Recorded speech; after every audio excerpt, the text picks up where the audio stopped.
une des grandes blessures qui peut conditionner ta vie et sans que tu t'en rendes compte, finir par complètement te mettre dans le mur parce qu'à un moment donné, tu vas te rendre compte que tu n'as plus accès à ta vulnérabilité, tu n'as plus accès à ta sensibilité, tu n'as plus accès à ton cœur. C'est la blessure de trahison.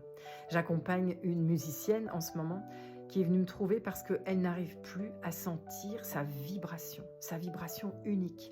Tu vois, quand tu joues d'un instrument, quand tu as un certain don, quand tu chantes, quand tu fais quelque chose dans l'art, tu sens qu'il y a un endroit, quand tu es dans ton art, qui est complètement en congruence. Tu es dans ta pleine puissance.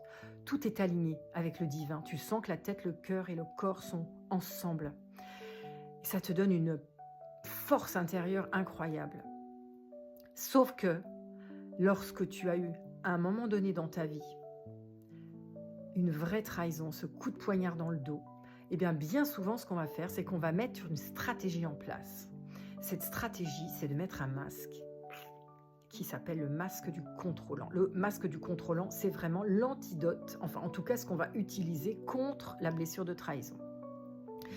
On va mettre des balises sur notre chemin. On va mettre des balises dans la relation, dans les relations avec les autres, dans le domaine professionnel, dans le domaine personnel. On va mettre vraiment tout ce qui est environnemental. On va faire attention de mettre bien des balises en se disant « je ne vais plus me faire avoir.